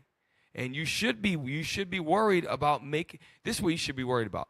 Making the right decisions with the little money you do have. This is why I think, like in New Orleans, we have brothers together. We have a mechanics chat where we help each other with cars and not to get taxed with these big mechanic bills. We advise brothers, hey, buy a car that's historically reliable. Why? Because we can't afford these things. We have to use group economics to our favor. And these things that are coming, you have to make smart decisions. We're going to need Brothers who have the money to get land, buy land. Raise a bunch of goats, cows, chickens, quails, all of that. One day, and I hope it's not soon, but one day we may only have that. We need to learn that. Gabe knows what I'm talking about. Gabe's doing, we got a community garden where Gabe understands that we're going to have to make some decisions. Because not everybody's going to be able to do the work. But there's going to come a time where we're going to need each other. Right now it's cool because I went to Walmart today and bought a goat cheese, a blueberry goat cheese, and a little chicken roll for like $3, $4, and I was good. What happens when that's 3 times the price? It's coming. This dollar about the bus, y'all. Play on. Inflation and send it over there. Absolutely. Exactly what we have witnessed. Colonel, thank you for your extraordinary analysis of all this. You analyze so clearly. So both issues. that was it on that. I just wanted to share with you what McGregor said. He says that since World War II, the U.S. has taken a global position of dominance. They've done it through their military, which is so obvious, but a close second is they've done it through their economic policies, i.e. the petrodollar, i.e. the U.S. dollar being the world's global reserve currency. That's being challenged this year in October. Brics is creating a commodity or precious metals-backed currency. This is the real deal. What is this right here? Okay, all praise the Lord. Look, stick around, Israel. I know these shows are a lot of stuff that you may not be interested in. We need to learn about things. Even the scripture say, be not ignorant in any matter, small or great. So these things may not be that interesting, but these are great things that are happening in the earth, and you cannot be ignorant of it. So stick around, y'all. The Lard back attack is coming up. Shalom. Yeah, you can tell by my gait that I'm all in. You can tell by my faith that I'm all in. Front line with the truth, I'ma fall in. Even if it's a dead end, going all in. You can tell by the things I'm involved in. I can lose it all for my calling. If I die for the truth, it's a win-win. And going to the end, going all in. Going all in. Yeah, you can tell by my gait that I'm all in. Hey, shalom, shalom, shalom. Lard back attack. Welcome to another edition of Lard back attack. I'm Captain Shum. Shout out to my brother, Deacon Isaac. All praise the Lord. We have a national standard coming for weight and body fat percentage in around the time of men's conference. All of you fatback, lard ass, excuse making, weak, yellow make me sad, blubber gutted, balloon, fat, whale gutted lard asses, you're in for an accountability wake up call. And I'm going to literally get a cup of champagne and I'm going to drink a cup of champagne. I'm getting me a shirt that said fat people are horrible people. I'm getting something to wear. I'm wearing something. Gabe's wife's going to make it for me, which is kind of ironic because he's actually one of the guys that's going to be affected by the standard. So, and his wife going to be making me a T-shirt. All praise the Lord. You can't make this up. Give me Sirach 30, verse 25. I'm going to keep repeating the same thing over and over again. Sirach 30, verse 25. It's the book of Sirach, chapter 30 and verse 25. A cheerful and good heart will have a care of his meat and diet. So if I'm cheerful, meaning I'm happy, number one, I want to be the best me, right? Because who feels good at being 80, 100 pounds, or you feel good? If you're 100 pounds of weight, you feel good about yourself? You ain't cheerful. It's a fake smile.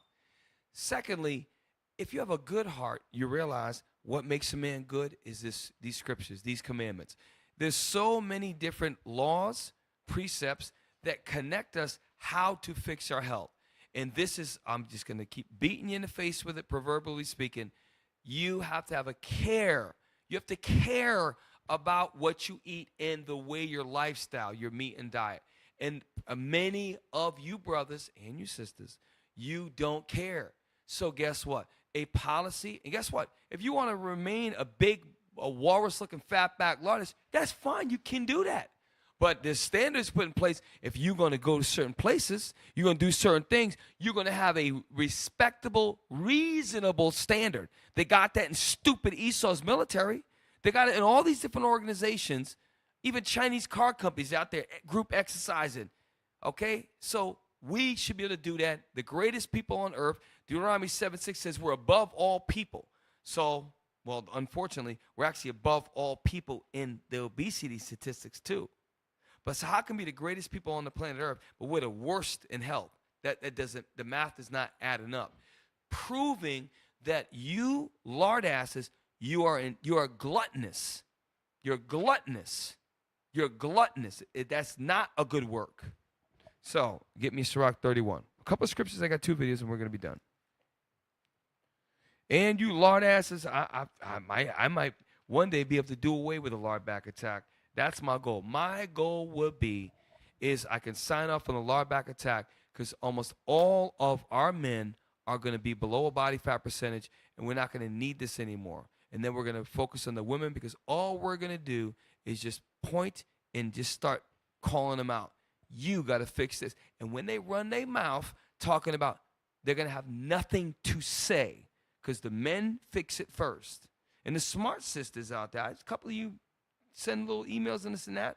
You said, I've already started. Great. You do your thing, sis.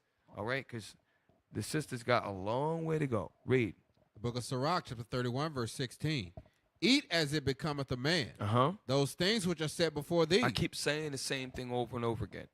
There's basically 3 ways that things are set before you. 1, if you cook and prepare it yourself. 2, if you're married, the wife does it. Your wife, right? I shouldn't say the wife.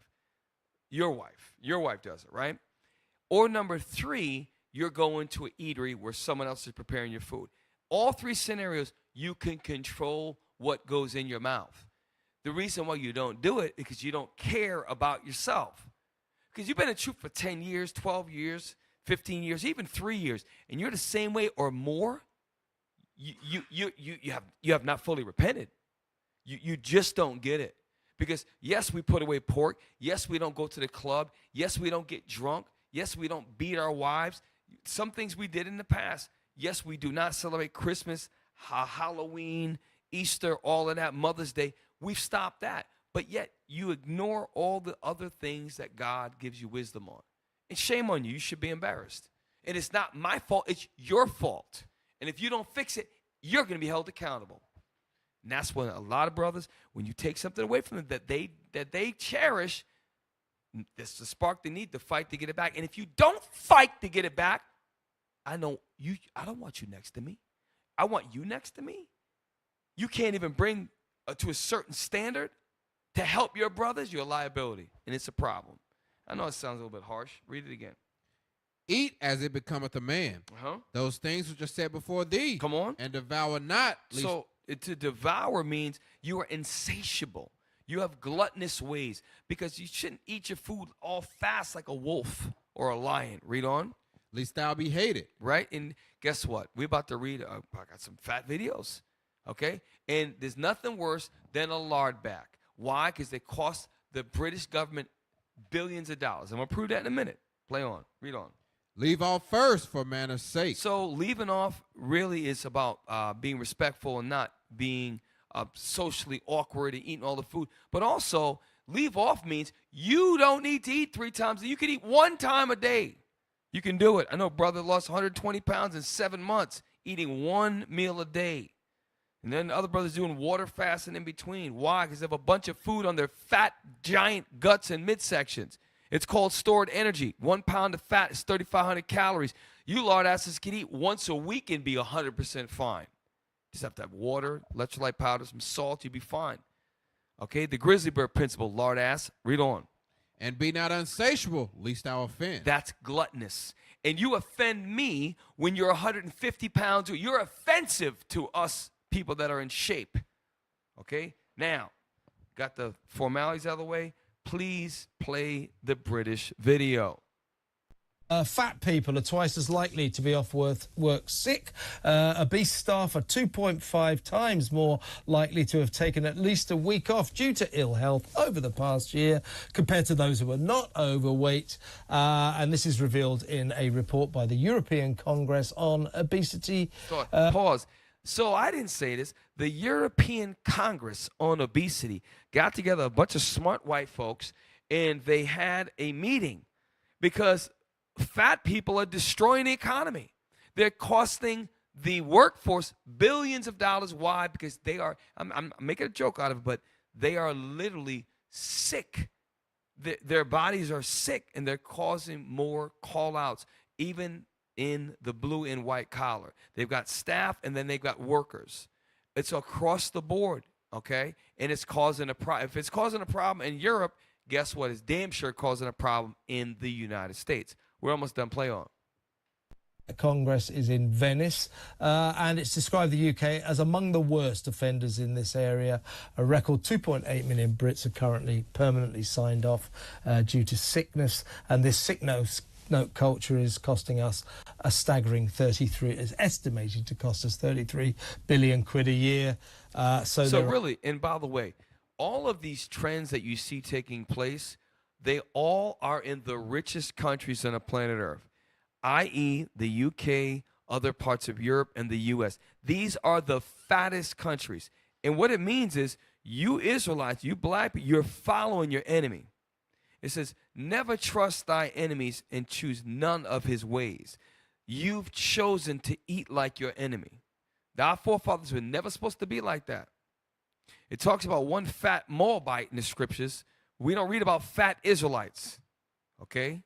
And guess what? If there were fat Israelites, many times when you read about, you look at the tribe of Gad, sometimes when our people get hurt, later on they get older because they can't exercise anymore.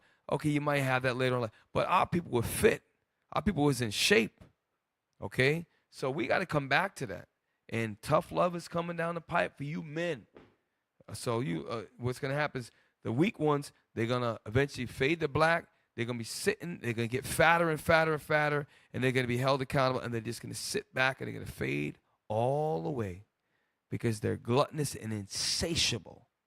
I know it's very offensive, but somebody got to tell you. Play on for the Brit. To make people live healthier lives, all of that stuff, sugar tax and so on and so forth. Let's talk to Tam Fry. He's the chair of the National Obesity Forum. Hi, Tam. Hello. Now, I think this is my position on this. Obesity is bad. It costs the economy. Yeah. Is it 2 timestamps in that, right? So now, the same guy, which is not a lard ass, he may be a recovered lard ass, but this same guy now is going to say his position. Tam Fry, he's the chair, meaning that there's a whole board, a governing board that talk about fat people. The National Obesity Forum, which is in Europe, and it's getting to the point where the governments are realizing how fat lard asses are getting. And in Europe, I was just in Europe with Soraya. Captain Soraya, shout out to him. He is also overweight. Potbelly Soraya. Shout out to Captain. Love him to death, but he's getting fat again. So anyways, over there they got what's called a salt and a sugar tax. So if companies want to put a certain amount of sugar in their food, the company has to pay more taxes, which costs the consumer more money to buy sugary drinks. So they give you better options. And actually, I was over there and I had a ginger beer with like 4.4 grams of sugar, which comparatively speaking is like 38 to 40 grams over here, the same ginger beer. I couldn't taste the difference. It tasted absolutely delicious. And it was like a 1/7 of the sugar, an 1/8 of the sugar, if you do the math. So the British government is doing something. The UK is doing something about it. The US is doing nothing about it. That's why you see the US has the worst obesity rates, and it's reflected of black Americans, a.k.a. tribe of Judah. We are the worst of the worst in the whole earth. Okay, play. Want to live an unhealthy lifestyle, surely we've got to let them without bringing in laws or diktats or social engineering methods of getting them to be better human beings. Is that what we want in a free country? Okay, so you have a free country, and I totally understand your reasoning. Yeah. But I don't want to see people dragooned into doing this and that and the other thing. But what I do want to do is to get government to actually act, to provide better food, to get the food companies to take out all the fat, salt, and sugar, or the unnecessary fat, salt, and sugar out of their foodstuffs so that whatever we buy off the supermarket shelves is as healthy as it can be. At the moment. So they're making standards, and that's what we're doing in IUIC. Low will life last. A national standard is coming. You brothers, I'm warning you, make your choices now. Talk with your doctor and see if it's okay that your doctor allows you medically to eat one meal a day. You're going to eat, here's an example of a 1 meal a day healthy keto. I'm going to say it until I'm blue in the face. You may have a piece of salmon, wild caught salmon, a whole bunch of Brussels sprouts, a lot of other vegetables on your plate. You can have some grass-fed butter, a little pink salt with it. And for dessert, you have a low sugar berries. And that's your whole food for the entire day. Nutrition, checks off. Vitamins, minerals, checks off. Very little is sufficient for a man well nurtured. If you do that and have nothing outside of your window, you are going to lose weight. Why? Because your body's getting healthy. I don't care how much you do that for an extended period, you're going to lose all the weight. Then when you lose all the weight, you can go back to a little bit more of a normal style of eating. It works. Dozens and dozens of brothers and I have done it. We're imploring you, brothers, to fix your health. Okay? So in the national, last one. I'm tired, y'all, but we hanging in there. Please, can I get a motivated reader? Because this is some great reading. Why do fat people smell bad? Nope. Do you think that's not us being mean? We're reading an article. And what can be done? Sharing is caring. Obese. See, we care about fat people and making them.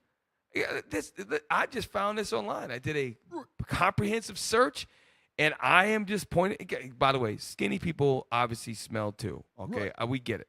But there's something about a lard back that is a little different. Play on. Read on. Obese people receive enough judgment regarding their activity levels, attractiveness, and even social traits. It is an evil social trait. It's not a Freudian slip of some Mike. It is an evil thing for a lard back to get as fat as her is. It's obesity. I'm going to get a t-shirt that says gluttony equals obesity. Gluttony manifested equals obesity. I'm getting a damn t-shirt made by our fat counterpart, a.k.a. tech guru officer Gabe. Hey, Gabe, there's a picture of Gabe when he first came to Truth 11 years ago. He looks like the guy Jimmy from Good Times, skinny like that. Now he looks like Fat Albert's younger cousin. He's Gabe in the back. He's mad at me. Okay, read on. While most are unfair, a few are grounded in reality. Right. Albeit exaggerated, one of these assumptions is that fat people smell bad. Right, because here's the deal. Lard asses have to use more cologne. They have to use more deodorant. They have a lot more surface area. So it's more, listen, if you lose some weight, you're going to save money on deodorant, save money on lotion, save money on a lot of other healthcare items. Play on, read on. The problem is, even as a fat guy, I agree that it's a problem. It's more difficult to keep clean and nice smelling. Right, because you got more to wash. And you can get sweaty in the shower because you're burning so many calories. And then there's a lard back that actually created a system of wiping their rear end by using a spatula rigged because this lard ass couldn't reach around. So they created a contraption out of a local metal appliance, which they would attach toilet paper to and use. It's very, very creative, by the way. Anyways, these are true things. Read on. Believe me, I don't enjoy being a fat, smelly guy and don't enjoy it when people around me stink either. Remember, there's a scripture that says, and I'm not making fun. The scripture says, you shall know the truth, and the truth shall make you free. Once, it's very sad. I will take that and apply the wisdom. Once you know that you're a lard ass and you could talk like this lard ass, it's the beginning to your road to recovery from Lardville. Read on. So let's take a look at why fat people smell bad. So this is not us not being mean. This is just some good old-fashioned American reading we're doing. Read on. And what can be done about it? Fat people smell bad because they sweat more, and their size makes their armpits warm enough for the bacterial breakdown of sweat. So this guy probably got this from some scientific journal. Why would he write that? Read on. The bacterial activity produces the foul smell often associated with sweat and can be reduced by cleaning the moisture trapped in skin folds, armpits, and the groin area. Now, normally I believe that most people have billions of bacteria. I believe lardbacks have trillions with a T. Read on. In this article, go to go to factors that lead to bad smell and how they affect obese people. Fat people aren't inherently worse smelling, but a few things remain unseen or unaddressed. So it is a stereotype to say that they're inherently, because listen, I have smelled a couple fat people that smell wonderful, like roses. They just dumped half the bottle of rose cologne on them. Read on. Which result in foul odor. Fortunately, that means plus-size individuals can take control of their hygiene and scent by paying attention to the factors that cause bad body odor. They can invest in a swimming pool for their bathtub. Read on. Sweating more. While sweating itself is odorless, it is broken down by bacteria and fungi. This activity produces a bad body odor. Pro tip. So never say that we hate the lardback. We're giving pro tips to lardbacks to help them with hygiene. Now, my personal advice is you should lose all the blubber, fat, and lard so you don't have to be in this category. Read on. You can pop your clothes in a Ziploc bag. Now, they're going to need a Ziploc bag the size of a tarp because a regular Ziploc bag, for a guy like me who's ripped, and we can fit, Captain Matthew, me and Captain, we can fit our clothes in one of the big Ziploc bags. Lardbacks have to go to the special Ziploc store because they need a big, giant Ziploc bag, right? I didn't think they made them that big. Gabe, where you get your Ziploc bags at? Read on. You can pop your clothes in a Ziploc bag and put them in a freezer. Hey, if Gabe's wife watches the show, by the way, we love Gabe's a great brother.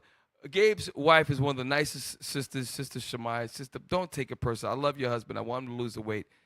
Shout out to Gabe's family. Read on. You have to see me. Go ahead. You can pop your clothes in a Ziploc bag. Because that's not an attack on Gabe. I'm just pointing out the for example, I'm looking at the fireplace right now. I can see a TV. I'm looking at a camera in front of me. Gabe's fat lard ass. These are things I am flowing with truth. Read on. Most cell phones have a black screen when they're shut off. Read on. You can pop your clothes in a Ziploc bag and put them in a freezer to get rid of the smell or sweat. Again, you're going to need a commercial-sized freezer if a lardback wants to do that with his or her clothes. You're going to have to get an industrial-sized refrigerator, which, again, when you're not fat, you can get a normal-sized Ziploc bag, a normal-sized refrigerator, and you don't have to use as much shampoo and deodorant. I think lardbacks go for, believe 50% more deodorant on an annual basis. Why? Bigger surface area. Read on. The low temperature kills the bacteria. The average plus-size individual has enough fat around their organs to cause higher internal temperature. So the lardback's blubber is literally heating up their organs.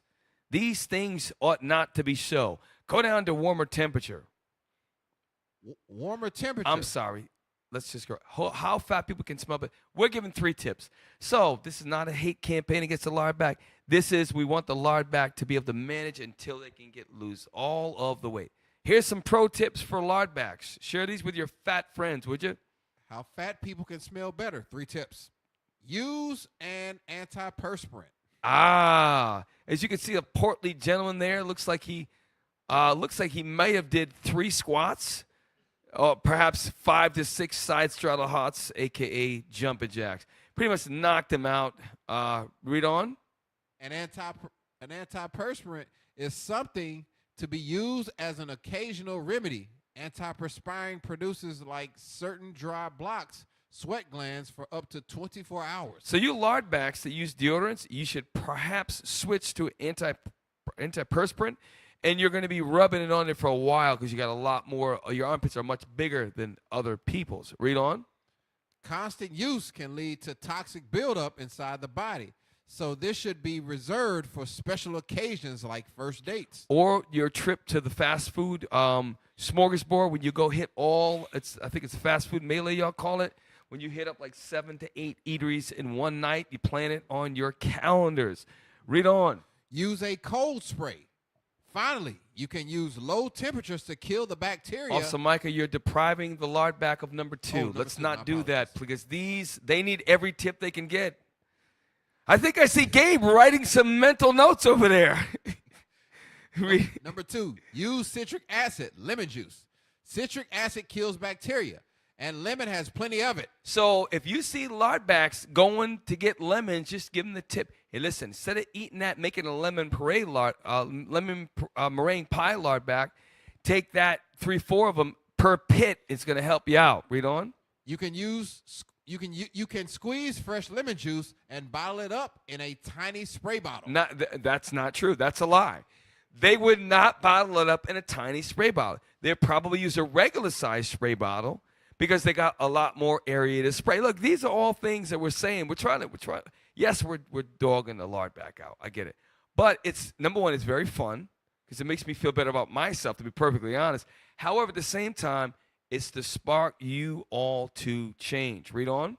Whenever you become conscious of poor odor, you can spray it directly on the body from where the smell emerges to neutralize the odor and kill or slow down bacteria. So if you see a lardback walk by you, smell like a lemon Jolly Rancher, chances are that they have bathed themselves in lemon juice on these areas. Read on. Changing the pH. Use a cold spray. We're going to end it out after this. Read on. Finally, you can use low temperatures to kill the bacteria and cool off. So if you see a lardback in the beer caves, I found it down here. They got things called beer caves. If you go into a gas station, up north they don't have these. You go into a gas station down here, and it's very big in the south. There's a thing called a beer cave, and you get to go inside the walk-in cooler, and it's nothing but a bunch of beer all over. Right? It's amazing. If you see lardbacks in a beer cave and they're not buying nothing, chances are they're using that technique. So I'm Captain Shem. This is the lardback attack. You brothers and sisters, lose the weight, get healthy. A little bit of banter goes a long way. With that, we say shalom. Yeah, you can tell by my gait that I'm all in. You can tell by my faith that I'm all in. Front line with the truth, I'ma fall in. Even if it's a dead end, going all in. You can tell by the things I'm involved in. I can lose it all for my calling. If I die for the truth, it's a win-win. And going to the end, going all in. Going all in.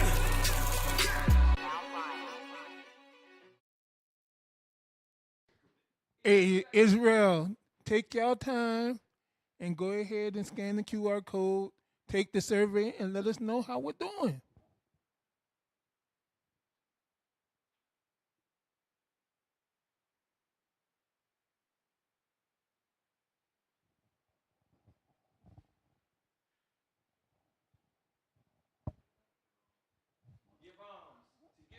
To give at your local school, drop an envelope in the alms box to give online via PayPal at iuic.neworleans@israelunite.org. Hey, to give alms to the Booster Club via PayPal at iuic.fundraising@israelunite.org. So you can give alms to us to help IUIC New Orleans with a better show, precept upon precept. And remember, we got the Booster Club. And we on so many missions. I don't even know how many missions. It's probably in the hundreds. I don't know. We have so many missions. It's ridiculous. And we thank all of you at home, because if it's not for your donations, the profits could not be sent out throughout the 4 corners of the earth. Next. Hey, all praise to the Most High. We tracked time pretty good tonight. All praises. Please tell us, you haven't in the comments what you kind of want to see the show. I haven't heard any ideas. I read the comments. We're kind of just going what's going on in the news geopolitically and geoeconomically and geomilitarily, what's going on in the world, because it's something that's going on every single week if you look in European and other world news. So that's where we're at, y'all. So if you got ideas, let us know, and we appreciate y'all at home. So with that, we're going to sign off. I'm Captain Shem. Captain Matt. Officer Mikael. Officer Micah. And with that, brothers and sisters, we say shalom. Shalom. There's a special place that I like to go when nobody's home, to increase my understanding, my daily bread that amazing. I'm talking about precepts, precept on precept.